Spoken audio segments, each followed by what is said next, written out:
안녕하세요. 저는 2024년 2학기 이나 CTL 공모전에서 나만의 학습 방법 노하우를 주제로 발표하게 된 산업경영공학과 김은서입니다.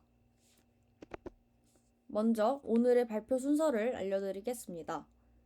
첫 번째로 간단하게 제 소개를 해드리고, 두 번째로 발표의 주제인 저만의 공부법, 마지막으로 결과 및 저의 생각을 발표하도록 하겠습니다.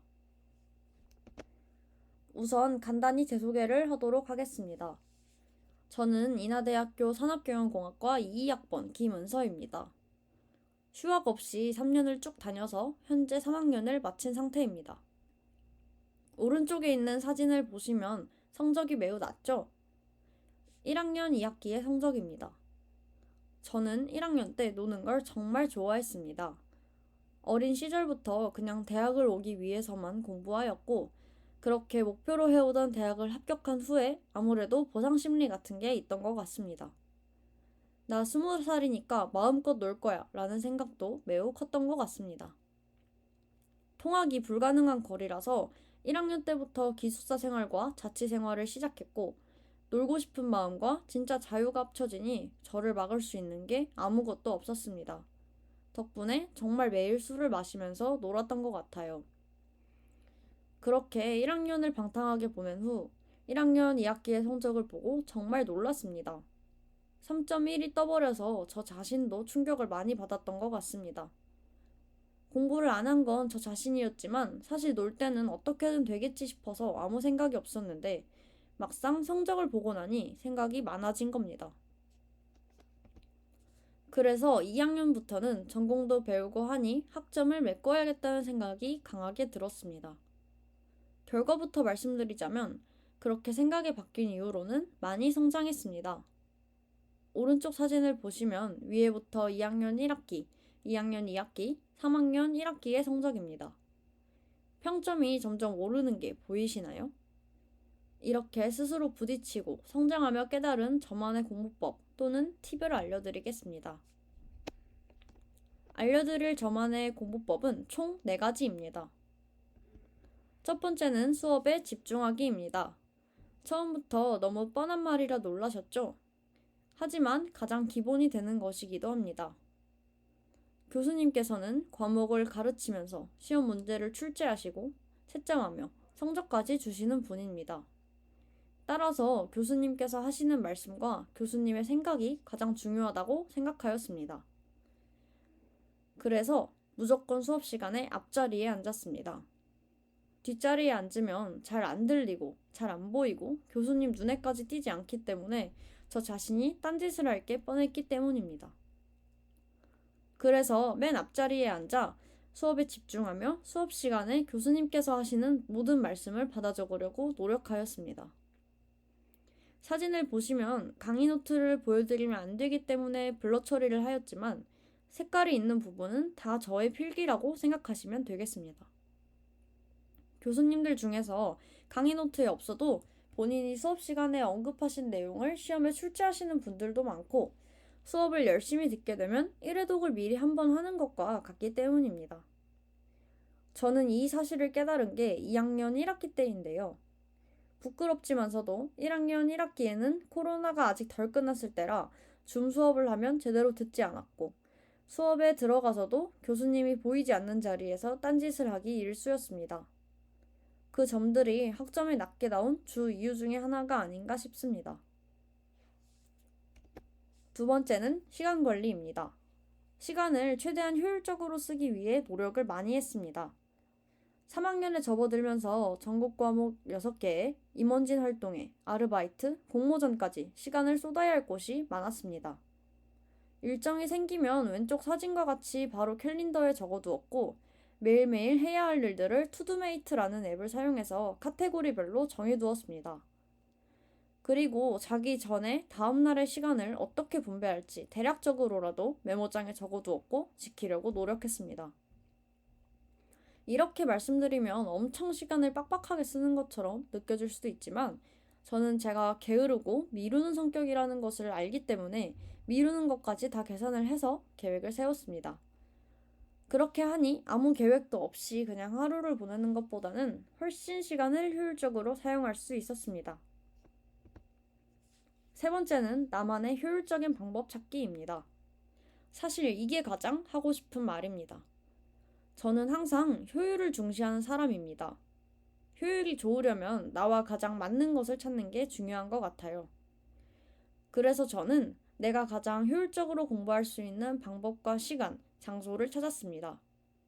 초등학교 4학년 때부터 십수년간 중간고사와 기말고사를 공부해본 결과 저는 낮보다 밤에 훨씬 집중이 잘 되는 사람이라는 사실을 알았습니다. 그래서 아르바이트와 타 활동, 강의와 과제 같은 것은 저녁 시간 전에 끝내놓고 보통 저녁 먹고 나서부터 새벽 4시 정도까지 공부를 했습니다. 오전 수업이 있는 날에는 조금 더 일찍 자기도 하였고요. 장소는 집에서는 절대 공부가 되지 않는 타입이고 또 주변에 사람이 많으면 신경이 쓰여서 집중이 안 돼 정석도 가지 못했습니다. 그래서 학과의 소모임실이나 강의실에서 공부를 하고는 했습니다. 가장 왼쪽 사진을 보시면 새벽까지 소모임실에서 공부를 하다가 집에 가는 사진입니다. 저의 경우 학교 근처에서 자취를 하기 때문에 가능하지만 이러한 여건이 안 되는 분들은 또 자신에게 맞는 장소 및 시간대를 찾으시면 되겠습니다. 방법은 저 같은 경우에는 일찍부터 공부하면 그냥 까먹어 버렸기 때문에 시험 2주 전부터 집중이 안 돼도 최대한 오랜 시간 엉덩이를 붙이고 앉아 있으면서 최대한 강의 노트를 많이 회독을 했습니다.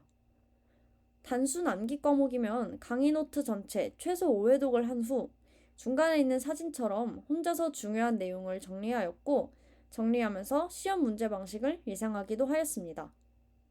마지막으로 오른쪽 사진처럼 시험 전날에 암기한 내용들을 전부 칠판에 다 써보며 정리하였습니다.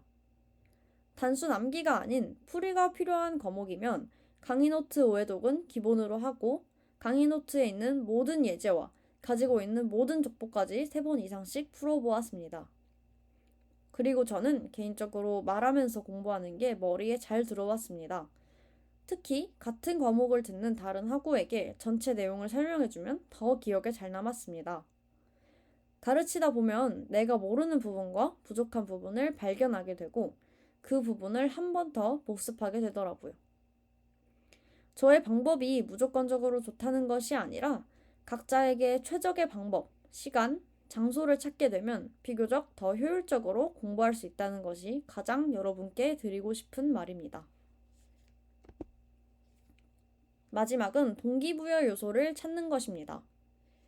내가 공부를 하는 이유와 목표가 명확히 존재하면 그걸 생각해서라도 열심히 하게 되더라고요.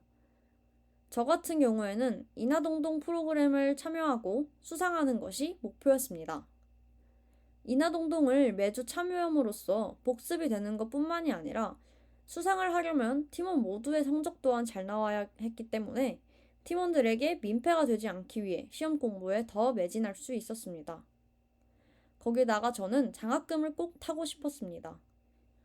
소득 분위가 10분이라 국가 장학금을 한 번도 받지 못했는데 여러 가지 집안 사정들이 많이 생기면서 부모님께 보탬이 되고 싶었습니다. 그 마음에 장학금을 조금이라도 받자고 노력한 결과 벌써 4번의 장학금을 받게 되었습니다. 장학금 소식을 전할 때마다 기뻐하시는 부모님을 보면서 더 열심히 할 수 있었던 것 같습니다. 마지막으로 저의 성장 결과는 이렇습니다. 이번 학기는 살짝 떨어지기는 했지만 1학년 2학기에 비해 점점 올라가는 성적 그래프와 여러 가지 장학금 및 활동 수료증과 자격증들이 있습니다. 1학년 때 저는 상상도 못했던 결과입니다. 2년간 노력하며 깨달은 것은 노력하면 된다는 것입니다. 대학에 입학할 때 사실 이과 쪽이랑은 잘 맞지도 않는 내가 공대에 입학해서 뭘 어쩌지? 그냥 입학한 것만으로도 감사해야겠다라고 생각했었습니다. 사실 이런 생각으로 1학년 때 포기한 것도 있긴 하지만 전공을 접하고 열심히 하니 달라졌습니다. 안 될 것 같던 4점대도 성적 장학금도 제가 할 수 있는 한 최선을 다해 노력을 하니 이루게 되었습니다. 그러니 이 발표를 듣는 여러분들도 무언가 자신이 없더라도 최선을 다해 보셨으면 좋겠습니다. 최선을 다하면 결과는 따라오고 혹여 운이 따라주지 않아 결과가 잘 안 나왔을지라도 본인은 이미 많은 것을 느끼고 경험했을 겁니다. 그러니 꼭 공부만이 아니더라도 항상 후회 없이 최선을 다하셨으면 좋겠습니다. 이상 발표를 들어주셔서 감사합니다.